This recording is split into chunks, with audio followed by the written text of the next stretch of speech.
In this chapter, we'll discuss the stages and processes of health behavior change. So the objectives, again, you're going to be able to explain the 6 stages of change, identify one or more processes appropriate for each stage of change, discuss the decisional balance and how it should be used, describe the impact of self-efficacy on behavior change, explain the steps in the goal-setting process and practice them with a client, describe nutrition monitoring and evaluation in the nutrition care process, and explain the requirements of the Health Insurance Portability and Accountability Act. Now remember, we're specifically talking about the trans-theoretical model, also known as the stages of change model. And again, you'll see these terms used interchangeably. So again, these are the same models. Again, just be familiar with both terms. Should you see one or the other on the RD exam, I don't want you scratching your head going, I've never heard of the trans-theoretical model. That just is the stages of change. So again, don't get confused, just be familiar with both terms. But ideally, right, this model helps us guide the timing and content of interventions for better health, better results, and better outcomes. And it is composed of 4 constructs, or in essence, those major concepts, which is stages of change, the processes of change or how people change, decisional balance, and situational self-efficacy. So again, those are the 4 major components of this model. So looking again at that first construct at the stages of change themselves. So you have pre-contemplation, where the patient or client is unaware of the problem, denies there is a problem, and they have no intention to change. So again, if somebody has never even heard of a health disease, they didn't know they had high blood pressure, they didn't even know they had diabetes, it's never even entered their idea or their realm of thought of changing their behavior. Contemplation, which is where you'll see many clients in the acute care setting, is they've just now been told they have a problem, so they're aware a health problem exists, but they may still be in denial. I'll work on it eventually. I'll change my behavior. I'm kind of freaked out, man. Like I haven't even figured out what I'm doing yet about this, right? So they've identified there's a problem. Maybe they'll do something about it in the future, but nothing's actually been done. You have the preparation phase, and so the patient's determined to make a change and intends to take an initial action within 30 days. And so again, I like to think of this especially with like a nutrition and exercise intervention. This is when I go to the store and I buy my protein powder, and I go and buy new running shoes, and I have to buy the running socks, and I redo my laces, and I put my shoes by the door, and I get out my smoothie maker and I put it on the counter, and I'll try it tomorrow. I haven't actually done anything, but I keep taking these steps that are getting me closer and closer. And then action, right? The action has been taken to implement the plan to overcome the health problem. So this is when we're now actually going on the run. We're actually choosing different foods. We are actually reading food labels, or whatever the behavior needs to be started has actually begun. So after action, we have maintenance. And so the idea is kind of after about 6 months of being in this new behavior, this new change, you kind of are leaving the action stage and moving into maintenance. And so we're integrating the new health behavior into the lifestyle for, again, an extended period of time. And again, this could be for several years. So again, somebody could be in a maintenance stage for quite a while before we've actually considered it to be in termination. And so ideally what we see, and some people don't actually reach this stage, but in termination, is that the behavior is just automatic. There's no temptation, there's no thought, it's just something you do, right? This is something like brushing your teeth. It's just something you do. If you exercise every day. You don't have to worry about your schedule, you don't have to worry about planning. It's just something you do, it's just part of the schedule, it's going to get done. This could be, food choices are automatic now. Reading labels is second nature. But again, this can take quite a while to reach this phase. Now, one of the things that's been identified, and again, remembering this is in a foundation of the addiction model, is that there's the concept of recycling. And so what it'll show you is, and there's a picture in the book of a spiral staircase, and that's on page 112. And that is that this is not a linear model. People can become very motivated. So somebody can go from contemplation And so they get the news in the hospital and they can jump immediately into action. And so all of a sudden you have them pestering your staff going, what are the facts? How much sodium am I eating per day? How much sodium is in this meal? I'm going to count my sodium while I'm in the hospital. Can you help me practice? And so people will jump the preparation stage. People can be in action, get extremely stressed out, completely abandon all attempts, and move back to the pre-contemplation phase and be in denial.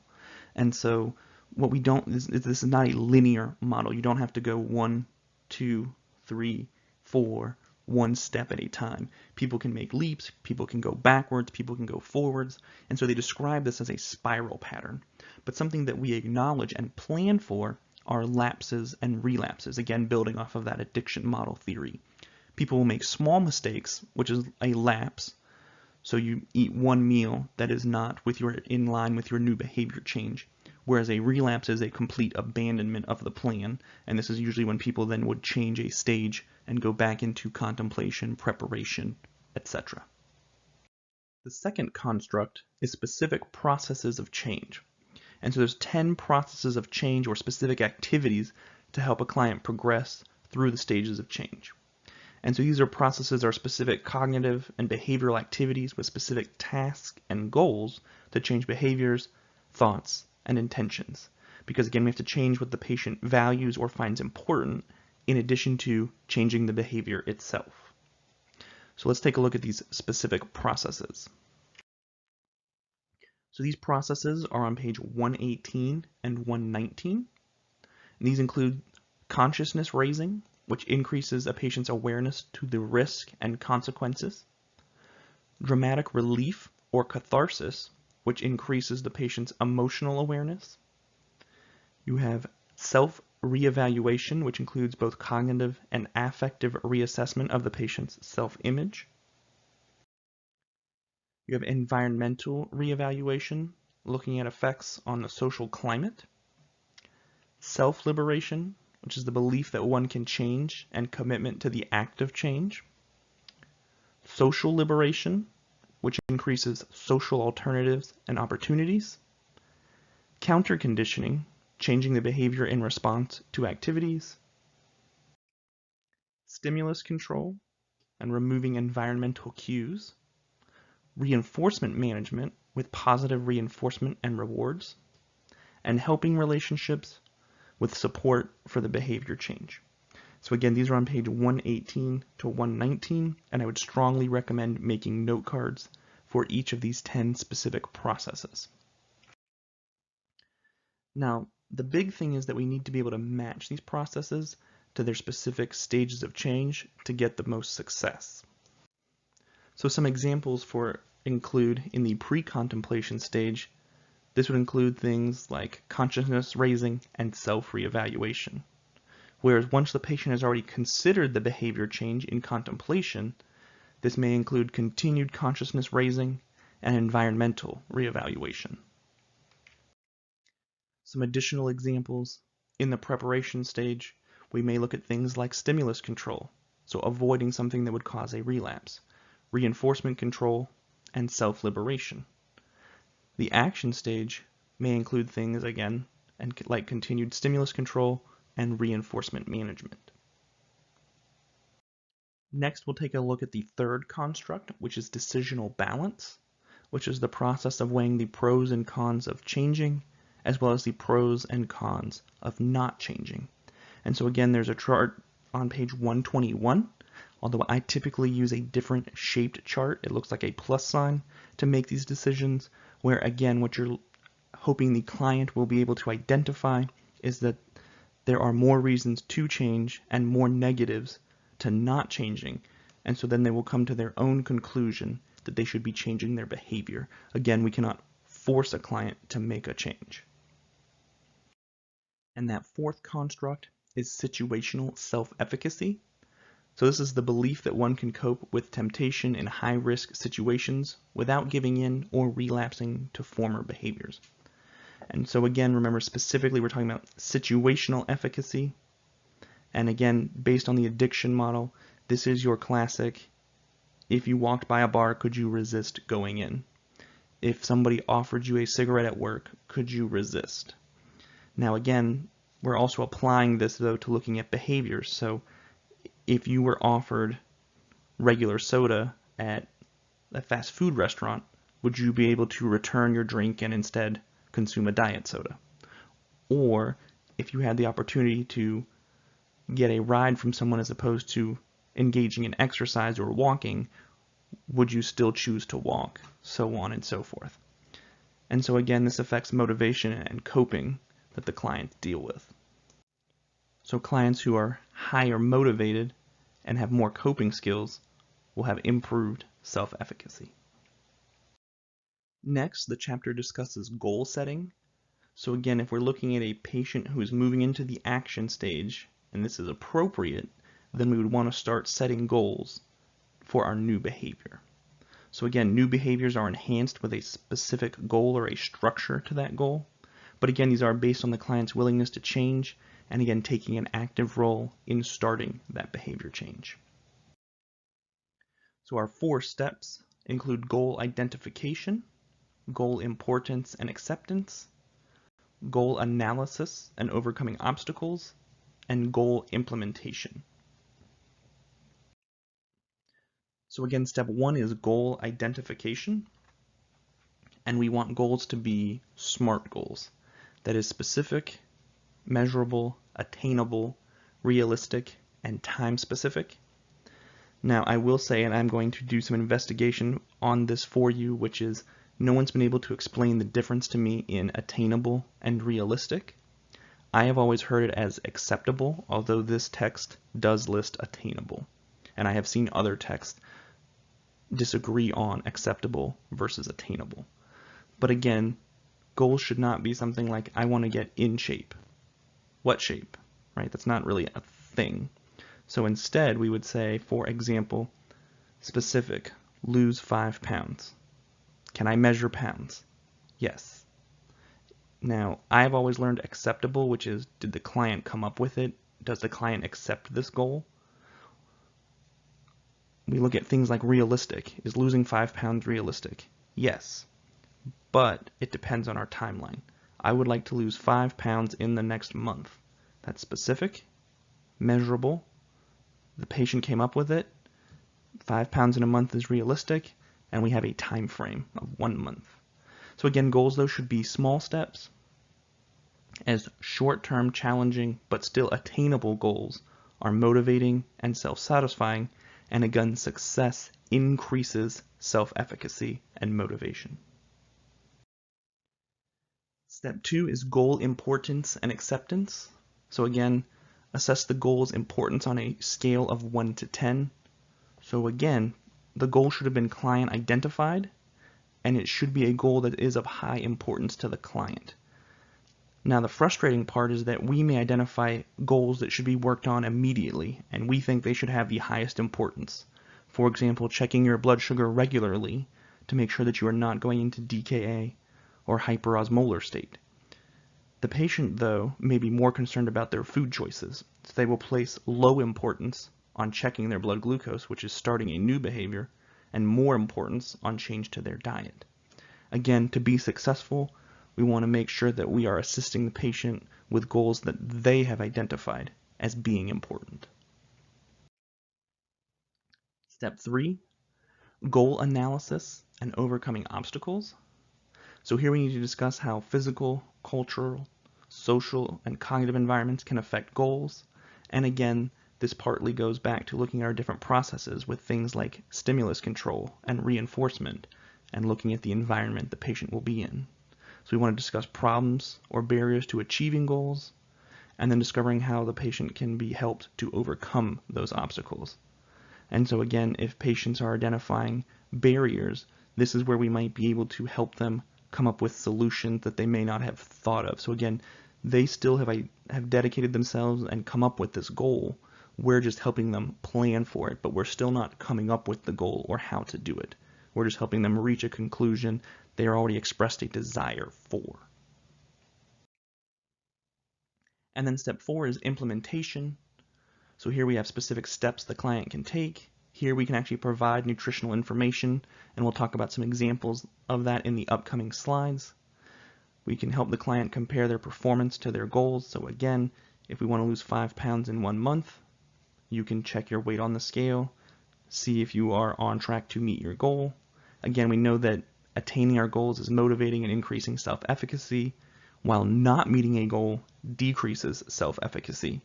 And this is one of the things you see, especially with weight loss, is when people have previously been unsuccessful, they will show up extremely demotivated with very low self-efficacy, which again, this is why we have to use a very different approach to ensure future success. So looking at nutrition information, again, as I've said previously, it's very rare that you have a client who does not know that McDonald's is bad for them, right? That is not the kind of information that patients currently need.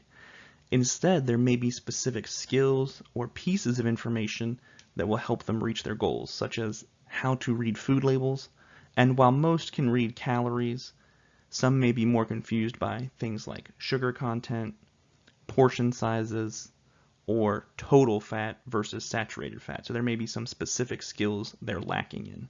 How to modify and adapt recipes. Again, I know you all thought you were taking all those foods and food science classes wondering when you would use this. But again, if you understand the purpose of an oil in a recipe, what can you substitute and how can you make a healthier substitute? How can you modify that recipe? Looking at long-term menu planning, again, we want to teach skills, not just provide ready-made solutions. If they are going to eat at restaurants or takeout, again, how can they plan to pick the most healthful choices? Looking at general healthful eating, or looking at food safety. So if, for example, if a patient has HIV/AIDS and they need to work on their diet to make sure that they're not being exposed to foodborne illness, they may need education about food safety.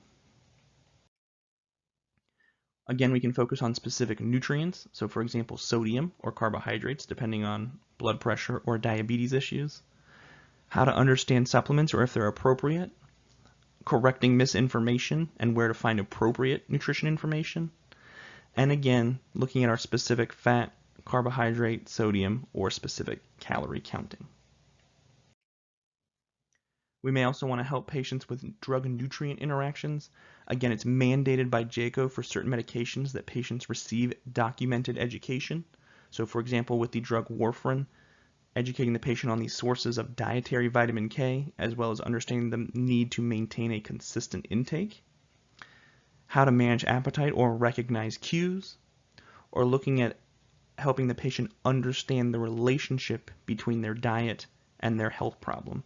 So how the sodium is actually causing the high blood pressure with the fluid retention. Again, it's not magical thinking, it's actually taking the time to explain the steps and why this is happening to the patient. The chapter then discusses nutrition monitoring and evaluation. So again, tying this to our goals, and then the idea would be is what we would be following up and monitoring, looking at our patient's goals. So for example, changes in weight, blood glucose control, blood pressure, lipids, or other lab values. Although again, as the book mentions, there may be other causes such as genetics for those changes. Looking at the patient's self-care and self-management.